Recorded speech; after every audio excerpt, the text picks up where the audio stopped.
Assalamualaikum warahmatullahi wabarakatuh. Kita balik lagi ya. Dulu-dulu di awal-awal polemik Balau itu saya sering lah ngasih kuliah singkat walaupun setengah jam. Setengah jam di YouTube rata-rata pada bosen. Maka kalau suruh kuliah 1,5 jam itu ya teler, mending enak pacaran deh. Pacaran 5 jam kurang. Jadi gini, topiknya hari ini adalah kenapa kita nggak gali kuburnya Imam Ali atau Nabi Ibrahim sih itu? Itu kan maunya Balawi. Karena mereka itu nggak punya adab dan nggak punya ilmu. Kenapa nggak punya adab dan nggak punya ilmu? Pertama kita disuruh gali kuburannya Nabi Muhammad, Imam Ali atau Nabi Ibrahim itu menunjukkan mereka itu kurang ajar. Dalam Islam, satu-satunya alasan menggali kuburan itu kalau perkara forensik terkait misalnya kriminal, pembunuhan itu boleh karena pembuktian. Tapi kita nggak ada seurgen itu, apalagi yang harus digali umurnya ribuan tahun. Itu pertama, alasan pertama. Alasan pertama ini para kibin ini kurang ajar ini, kurang ajar terhadap Nabi, kurang ajar terhadap Imam Ali, kurang ajar terhadap Nabi Ibrahim itu. Dan kedua mereka kurang ilmu karena nggak mempelajari biokimia, itu aja. Terus dalam hal visibilitasnya, ini alasan kedua, bahwa ketika orang meninggal, tubuhnya itu berubah semua, termasuk DNA-nya. Contohnya itu, ya di sini kelihatan nih. Kenapa kita nggak gali kubur orang mati ya? Karena satu, begitu dia mati, itu selnya mulai merusak, termasuk melepas enzim yang mencerna tubuh kita, termasuk merusak DNA kita. Ini contohnya, sebagai konsekuensi DNA itu akan degradasi dengan cepat dengan berbagai macam enzim seperti enzim lisosom. Kibin kan nggak pernah kuliah kayak gini. Udah bodoh hidup lagi kalau Kibin. Kemudian DNA-nya juga mengalami, selain enzim ya, mengalami dekomposisi oleh misalnya bakteri, jamur, nematoda, atau serangga kecil-kecil yang memakan tubuh itu. Makanya nggak bisa. Kemudian secara natural pun ada perubahan kimiawi, akibatnya disajikan dalam tabel ini. Kalau yang enzim tadi pertama ini seperti ini nih. Ukuran DNA terpecah-pecah jadinya, terpotong-potong. Kemudian teroksidasi. Jadi basa nukleotidanya berubah. Kerangka basanya yang ujung nempel itu juga berubah, rusak. Kemudian kalau base fragmentation kan memang sudah terputus-putus. Kemudian terjadi cross-linking. Cross-linking kan DNA itu berpasangan. Melintir nggak karu-karuan, dia urutannya jadi kacau. Mestinya nyambung ke sini, nyambung ke alamat palsu, nggak jelas. Bukan ini bercanda ya, alamatnya tetap. Cuma kan jadi kacau di situ. Bayangin benang ruwet lah gitu. Kemudian ini lesi itu apa ya, semacam kerusakan jaringan lah. Kalau di sini sel ya. Ini misalnya basa nukleotidanya A berubah jadi hiposantin, nggak jadi nukleotida lagi. Sitosin yang pasangannya G berubah jadi urasil. Urasil itu kan versi timinnya RNA. Jadi DNA-nya berubah jadi RNA. Kemudian metilsitosin berubah jadi timin. Sitosin kan jadi timin. Timin sekali lagi kan pasangannya adenin, bukan sitosin, berubah ngaco. Guanin jadi santin. G berubah semua kacau. Jadi kita bayangin kalau Imam Ali 1400 tahun lalu, walaupun katakanlah jasadnya utuh di mata, tapi secara molekuler apakah tetap? Oh, ternyata enggak. Yuya aja yang diawetkan itu kecil banget sampai nggak tercantum di di data yang saya download barusan. Jadi ini kenapa kita nggak ngambil. Beda dengan kalau sampelnya makhluk hidup. Kalau sampelnya makhluk hidup, ya, ini jawabannya. Kalau selnya hidup, integritas DNA-nya dipelihara oleh enzim yang bertugas memperbaiki kerusakan. Karena DNA manusia itu haploid, mirip dengan ayahnya, bukan identik lah. DNA-nya anak laki-laki itu identik dengan DNA ayahnya untuk kromosom Y ya. Sahabat deh, kromosom Y anak laki-laki identik dengan kromosom Y ayahnya, kromosom Y ayahnya identik dengan kromosom Y kakeknya, kromosom Y kakeknya identik dengan kromosom Y kakek buyutnya, terus ke atas. Itu kan proses penyalinan tiap generasi. Waktu ayah ngeluarin sperma itu sebenarnya proses penyalinan. Tiap kali proses penyalinan, kadang-kadang kayak kita di fotokopi ada ketambahan titik, itu namanya mutasi. Ada yang tulisannya jadi kurang jelas, itu namanya mutasi. Tapi bukunya tetap, kalau fotokopinya bagus ya, kan tetap ada bukunya identik. Sewaktu di fotokopi, kadang-kadang kan yang bikin kan tintanya mau habis, jadi ada yang... Tapi kalau fotokopinya walaupun tintanya mau habis, cetaknya masih bagus. Cuma kalau ada kekurangannya itu tidak mempengaruhi mutunya. Tapi kan yang subtle itu, yang dikit banget itu terdeteksi. Karena apa? Dia haploid, kakek bisa disalin persis seperti ayahnya, disalin persis kakeknya. Kita aja dengan Nabi Adam, bedanya itu 1/1000-nya aja belum ada kok. 1/1000 itu belum ada. Udah dari, katakanlah kalau Adam itu Nabi Adam itu 235.000 tahun. 1/1000 itu bedanya belum ada. Jadi masih sama 99,9, hitungan saya 99,98%, masih sama dengan Adam itu. Jadi itu kenapa kita nggak gali makam Imam Ali, makam Nabi Ibrahim, makam Nabi Muhammad. Satu, kurang ajar. Pakai ini ya, satu kurang ajar tuh. Kedua, DNA-nya walaupun mungkin dikubur awet, DNA-nya itu mengalami perubahan biokimiawi. Seperti tadi yang harusnya mutasinya, misalnya mutasinya diketahui sitosin ya, jadi urasin, ngaco ini udah. Ambil contoh Imam Ali tadi, mana ya, guanin. Imam Ali itu mutasinya apa ya? Sebentar teman-teman ya. Besarkan dulu nih. Ini kan mutasi yang terjadi di Mali. Ini lihat, mutasinya sitosin ini. Bayangin mutasinya sitosin. Kemudian kita lihat di sini. Sitosin berubah jadi urasil. Itu akan ngaco karena nggak ada DNA keturunannya itu U itu RNA. Tapi akibat mutasi itu sitosin jadi urasil. Kan ngaco banget. Belum lagi kalau efeknya seperti ini, mendek. Coba kita lihat datanya maaf. Nah ini ya. Kita lihat datanya yang seperti ini. Saya besarkan ya biar kelihatan. Sorry.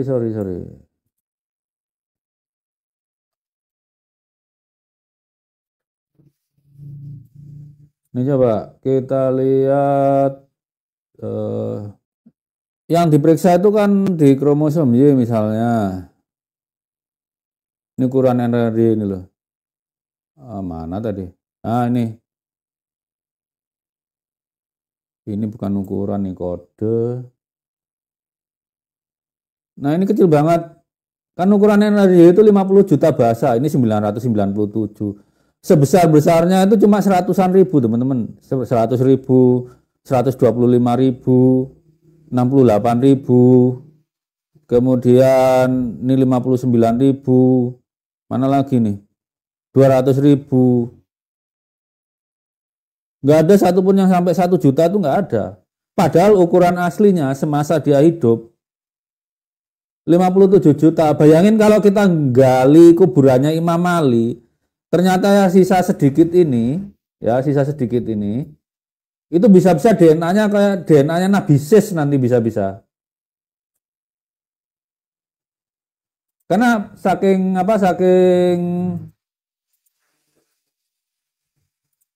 pendeknya DNA yang tersisa. Itu kalau tersisa, kalau berubah semua, ya udah nggak bisa. Dan untuk kuliah ini khusus, ahlinya memang khusus untuk namanya DNA fosil gini. Itu di Indonesia yang ahli ya di tempat saya di BRIN sana,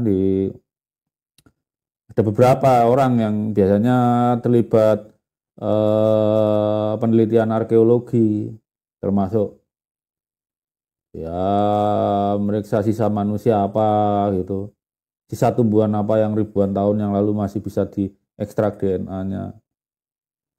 Jadi itu ya kesimpulannya, kenapa kita nggak gali kuburannya Imam Ali, Nabi Muhammad, Nabi Ibrahim. Satu tuh kita diprovokasi para kibin geblek ini untuk kurang ajar terhadap para nabi dan para aulia nih. Ya, Imam Ali kita anggap wali lah ya. Itu yang pertama. Kedua, setelah kematian DNA itu pasti mengalami kerusakan. Pilihannya kita mengukur DNA yang diklaim sebagai keturunannya, kemudian jarak genetiknya kita ukur dengan berbagai pembandingan. Jadi keturunan Imam Ali misalnya garis Ali, kita bandingkan dengan yang garis Adnan yang lain, misalnya Bani Tamim. Bani Tamim kan di satunya juga ada tuh. Kalau yang Husain dibandingkan dengan Hasani. Kemudian kalau ini misalnya terkonfirmasi Hasani, Husaini, Adnani, kita konfirmasi dengan Kohanim, menunjukkan mereka Nabi Ibrahim. Gitu caranya. Kita kan kalau pengen tahu suhu inti matahari, nggak usah terbang ke inti matahari, jadi kibin panggang nanti. Kita cukup melakukan modeling aja di reaktor nuklir, kemudian kita hitung modeling, setelah modeling kecil di reaktor nuklir, reaktor modeling yaitu, kemudian kita lakukan modeling matematik, kita ekstrapolasi pada skala yang lebih besar. Nanti akan ketahuan minimalnya berapa derajat di suhu inti matahari itu. Atau range maksimal segini, minimal segini. Sama dengan DNA. Kayak kemarin yang bahasan saya kemarin tentang Nabi Yusuf, dari cerita kelaparan yang terjadi di Mesir, kekeringan dan kelaparan, yang paling mendekati narasi kan terjadi di zaman Raja Neferkasokar, karena Raja Neferkasokar itu sudah mendapat petunjuk lewat mimpi untuk mengatasi kekeringan itu. Dan Raja Neferkasokar itu kan estimasi hidupnya 4.700 sampai 5.200 tahun yang lalu. Dan dari seluruh yang mengklaim keturunan Nabi Ibrahim, baik haplogrup G, H nggak ada, I nggak ada, J, terus L, si Kori itu L, terus MN, Bali Songan ada yang merasa mengklaim keturunan lagi-lagi. Itu jarak genetiknya yang sesuai itu cuma yang dari garis J1, JZ2329, karena apa? TMRCA-nya 5.700 kalau kita pakai laju mutasi evolusi, tapi 4.600 kalau kita pakai metode laju genealogi. Kan rentang itu atas bawah kan masuk itu kalau Raja Neferkasokar. Itu Nabi Yusuf loh. Nabi Ibrahim itu kakek buyutnya Nabi Yusuf. Katakanlah paling jauh 5.200 Nabi Yusuf, ditambah umur Nabi Ibrahim, wis Nabi Ibrahim anggapnya 400 tahun lah di atasnya. Tapi kan ceritanya Nabi Yusuf lahir itu Nabi Ibrahim masih hidup ya kalau nggak salah. Atau sudah meninggal. Ya anggapnya sudah meninggal. Sudah meninggal selisih 300. Ekstrim, selisihnya 400 tahun gitu ya. Selisihnya 400 tahun. 5.200 400. 5.000 ini autofokusnya ngaco nih. Bentar. Benernya gini. Jadi 5.200 tambah 400 itu ya. Oke, 5.700 kan ada chance confidence interval 5%. 95% kali 5.700 itu berapa? Kan 5.500 10% aja 57. Ya sekitar 5.600 berapa? Masuk. Lebih atas sedikit boleh, berarti mutasi terakhirnya itu bisa di ayahnya Nabi Ibrahim, bisa di kakeknya, bisa di kakek buyutnya, berapa? Itu baru 3 generasi. Bisa ke kakek canggahnya. Mutasi SNP itu kan per 3 atau 4 generasi, makanya tes DNA itu bisa dipakai untuk menolak. Tapi kalau dalam kasus